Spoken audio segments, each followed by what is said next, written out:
Hello friend, চলে এলাম ছেলের অন্নপ্রাশনের ভিডিও নিয়ে। দেখো, সেদিন ভোরবেলায় আমরা উঠে পড়েছি। এই যে তখনও ছেলে আর মেয়ে দুজনেই ঘুমাচ্ছে, বাট আমি উঠে পড়েছি যেহেতু অনুষ্ঠান বাড়ির অনেক কাজ। তো দেখো, সব বাসি কাজ সেরে আমি চা বসিয়ে দিয়েছি এখানে।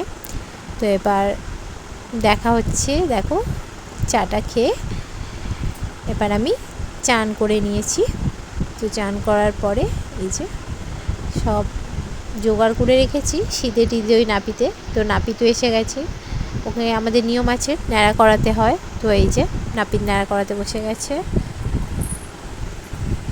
দেখো, ও কিছুতেই করতে চাইছিল না, বারবার নড়ে যাচ্ছিল। অনেক সাবধানতা অবলম্বন করে করা হয়েছে। এই যে তারপর আমার মেকআপ আর্টিস্ট সাথী চলে এসছে। দেখো, ও আমার অলরেডি সাজাতে বসে গেছে, আর ওদিকে সবাই ছেলেকে স্নান করাতে নিয়ে গেছে। তো এই ফাঁকে যেহেতু ছেলেকে আমাকে দেখতে নেই স্নান করিয়ে আনার পর, তো আমি এখানে সাজতে বসে গেছি। তো এই দেখো, এটাই হলো আমার ফাইনাল লুক। দেখো কেমন লাগছে তোমরা জানিও। দেখো, এই যে আমি সাথীর কাছে মেকআপ করে থাকি, আমার ওর কাজ খুব ভালো লাগে। তোমরা যে যে সাথীর সাথে কন্ট্যাক্ট করতে চাও আমাকে কমেন্টে জানিও, আমি তোমাদের ওর নাম্বার দিয়ে দেবো। দেখো, তারপরে এই যে ছেলেকে এইখানে ভাত খাওয়ানোর জন্য বসে গেছে, সবার প্রস্তুতি পর্ব শুরু হয়ে গেছে। তো আমাকে যেহেতু যেতে নেই, তাই আমি মেয়েকে বলে দিয়েছিলাম যে তুই ফোনটা নিয়ে যা, গিয়ে ভিডিওটা করে আন। তো ও গেছিলো, যতটা পেরেছে ততটা করে এনেছে। এই যে ক্যামেরাম্যানও বিজি, সবাই খুব এই সময়টা ব্যস্ততার মধ্যেই চলছিল। দেখো, এই যে তবে একটা গুণ কি জানো, এত কিছু হয়েছে বাট আমার ছেলে একটুও কাঁদেনি।